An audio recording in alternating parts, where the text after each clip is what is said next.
Hi മക്കളെ, നമസ്കാരം. +1 മലയാളത്തിലെ കാവ്യകലയെക്കുറിച്ചുള്ള ചില നിരീക്ഷണങ്ങൾ എന്ന പാഠഭാഗം കുറഞ്ഞ സമയം കൊണ്ട് സംഗ്രഹവും ചോദ്യോത്തരങ്ങളും പരിശോധിച്ച് നമുക്ക് എന്ത് ചെയ്യാം, ഒന്ന് സെറ്റാക്കിയേക്കാം. മക്കൾ എന്ത് ചെയ്യുക, കൂടെ നിൽക്കുക. ഓക്കെ, പാഠസംഗ്രഹം. മലയാളത്തിലെ പ്രമുഖ മനോവിജ്ഞാനീയ നിരൂപകനും പ്രഭാഷകനുമാണ് ശ്രീ MN വിജയൻ. മനഃശാസ്ത്രം, തത്വശാസ്ത്രം, സാമൂഹിക ശാസ്ത്രം എന്നിവ സാഹിത്യ നിരൂപണത്തിലും സാമൂഹിക വിമർശനത്തിലും പ്രയോഗിച്ചു. നിരൂപണത്തിൽ പുതിയൊരു അപഗ്രഥന രീതി സൃഷ്ടിച്ചു. ചിതയിലെ വെളിച്ചം, ശീർഷാസനം, വാക്കും മനസ്സും തുടങ്ങിയവ പ്രധാന കൃതികൾ. കവിതാ നിരൂപണത്തെക്കുറിച്ചും പാരായണത്തെക്കുറിച്ചുമുള്ള പഴയ ധാരണകൾ പൊളിച്ചെഴുതുന്ന ലേഖനമാണ് പാഠഭാഗം. മാറിയ കാലത്ത്, ഇന്നത്തെ കാലഘട്ടത്തിൽ കവിതകൾ വായിക്കേണ്ടത് പുതിയ ഉൾക്കാഴ്ചയോടെയാവണം എന്ന് ലേഖകൻ പറയുന്നു. കവിതയിൽ ആവിഷ്കരിച്ചിരിക്കുന്ന പദങ്ങളും സന്ദർഭങ്ങളും അതത് കാലത്തെ സാമൂഹിക അന്തരീക്ഷവുമായി ബന്ധപ്പെട്ടിരിക്കുന്നു. പദങ്ങളുടെ നൃത്തമാണ് കവിത. അർത്ഥഗർഭമായി വാക്കുകളെ കൊണ്ട് നൃത്തം ചെയ്യിക്കലാണ് കവിത. പദങ്ങളുടെ നൃത്തമാണ് കവിത. അർത്ഥഗർഭമായി വാക്കുകളെ കൊണ്ട് നൃത്തം ചെയ്യിക്കലാണ്. പറയാനുള്ളത് നേരെ ചൊവ്വെ പറയുന്നത് ഒരിക്കലും കവിതയാകില്ല. ഒന്നിലധികം അർത്ഥം ഒളിച്ചു വച്ചിരിക്കുന്ന വാക്കുകൾ തിരഞ്ഞെടുത്ത് അത്ഭുതകരമായി വിന്യസിക്കുന്നതാണ് ഉത്തമ കവിത. ഓർത്തു വെക്കുക. വൈലോപ്പിള്ളിയുടെ സഹ്യന്റെ മകൻ എന്ന കവിതയിലെ ഈ വരികൾ ഉദ്ധരിച്ചുകൊണ്ട് ലേഖകൻ തൻ്റെ വാദങ്ങളെ സാധൂകരിക്കുന്നു. കേറ്റി എഴുന്നള്ളിച്ച ആനയുടെ മദം പൊട്ടി എന്ന ആശയം പ്രകാശിപ്പിക്കാൻ കവി സ്വീകരിച്ചിരിക്കുന്ന പദങ്ങളെ വിശകലനം ചെയ്യാം. ദേവൻ പെരുമാറുന്ന മസ്തകം ഫ്രോയിഡിൻ്റെ സൂപ്പർ ഈഗോയെ ഓർമ്മിപ്പിക്കുന്നു. കാതിൽ പിശാചുക്കൾ മന്ത്രിക്കുന്നത് ഉൽപ്പത്തി കഥയിലെ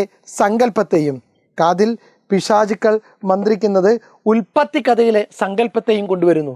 ഇങ്ങനെ മനഃശാസ്ത്രപരവും പൗരാണികവുമായ മാനങ്ങൾ ഒരുമിച്ച് ചേരുന്നു. ആധുനിക മനുഷ്യൻ്റെ മാനസികാവസ്ഥയിൽ ആ മൃഗം എത്തിച്ചേരുന്നു. ലളിതമായ പദങ്ങൾ പ്രാസവും വൃത്തവും ഒപ്പിച്ച് നിരത്തുന്നതായിരുന്നു പഴയകാല കവിതകൾ. ലളിതമായ പദങ്ങളെ പ്രാസം, വൃത്തം ഒപ്പിച്ച് നിരത്തി വെച്ചാൽ എന്ത് ചെയ്യും, പഴയകാല കവിതകളാകും. വികസിതമായ വിജ്ഞാനവും അനുഭൂതി മണ്ഡലങ്ങളും കവിതകളെ ഇന്ന് സങ്കീർണമാക്കിയിരിക്കുന്നു. കാവ്യങ്ങളുടെ ആവിഷ്കാരത്തിലും ആസ്വാദനത്തിലും ഇന്നൊരു പുതുമ കൈവന്നിട്ടുണ്ട്. എന്താണ് അതിനകത്ത് പ്രയോഗിച്ചിരിക്കുന്ന ഒരു പദം? അവ്യവസ്ഥിതത്വം എന്നാണ്. അവ്യവസ്ഥിതത്വം ഓർക്കുക. ആംബിഗ്വിറ്റി അല്ലെങ്കിൽ അവ്യവസ്ഥിതത്വം. കവിതയുടെ ഏറ്റവും നല്ല ഗുണമായിട്ടാണ് ആംബിഗ്വിറ്റി അല്ലെങ്കിൽ അവ്യവസ്ഥിതത്തെ കണക്കാക്കപ്പെടുന്നത്.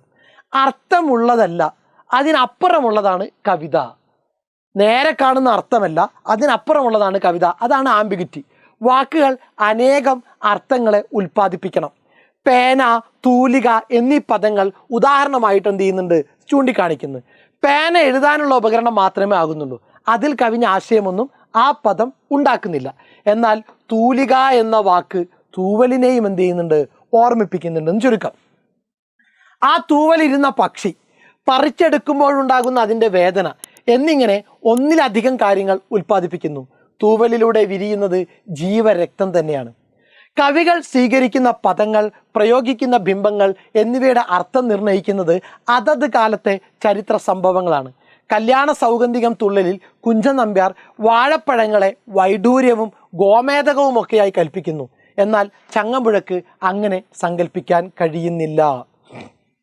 മാറിയ സാമൂഹ്യ സാഹചര്യത്തിൽ ജന്മി കുടിയാൻ ബന്ധത്തിലെ അനീതിയുടെ വേദനയാണ് വാഴക്കുല അദ്ദേഹത്തിന് നൽകിയത്.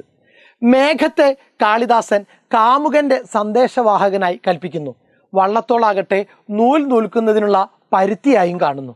കവികൾ സ്വീകരിക്കുന്ന പദങ്ങളുടെ അർത്ഥം നിർണ്ണയിക്കുന്നത് അതത് കാലഘട്ടത്തെ സാമൂഹിക സാഹചര്യം കൂടിയാണ്. കാർമേഘം ഉത്തരേന്ത്യയിലെ അനുരാഗമുണർത്തുന്നു. വർഷത്തിൽ 4-5 മാസം മഴയുള്ള കേരളത്തിൽ കാർമേഘം കാണുമ്പോൾ പ്രത്യേകിച്ച് അനുരാഗം മറ്റൊന്നും ഉണ്ടാകുന്നില്ല എന്നാണ് MN വിജയൻ പറഞ്ഞത്. എല്ലാവരും ഒരേപോലെ കാണാത്തതാണ് കവികൾ തിരഞ്ഞെടുക്കുന്ന സിമ്പലുകൾ.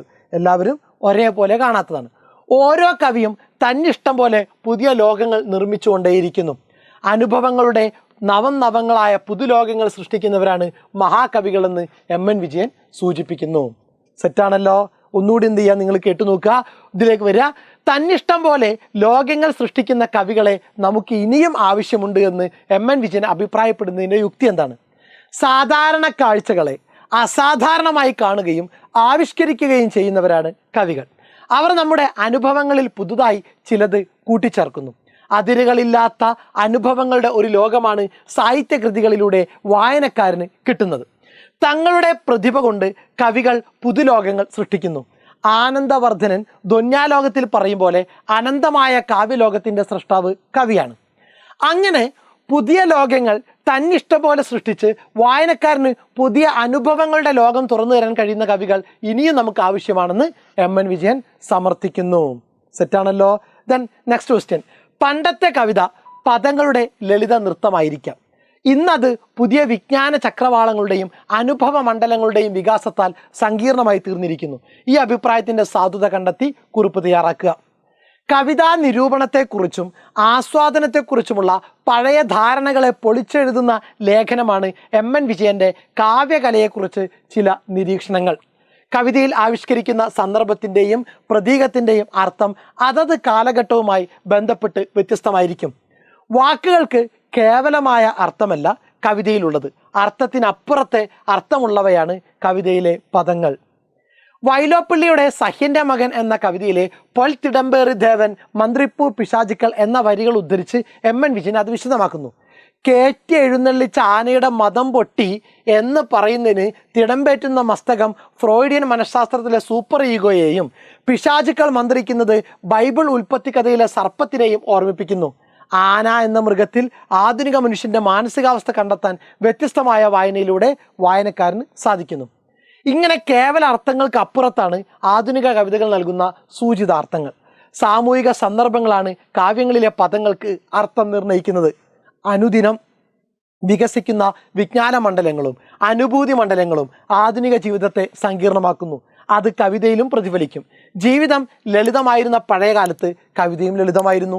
ഇന്ന് സരസമായ വായനക്കപ്പുറം സങ്കീർണമായ ആധുനിക ലോകത്തിൻ്റെ അനുഭവങ്ങൾ ഉൾക്കൊള്ളുന്ന ബഹുവർത്ത സാധ്യതയുള്ള ഒന്നായി കവിത മാറിക്കഴിഞ്ഞു. ഓക്കെ, സെറ്റാണല്ലോ. 2 തവണ കേട്ടു നോക്കുക, സെറ്റാക്കി വെച്ചേക്കാം. Okay, thank you.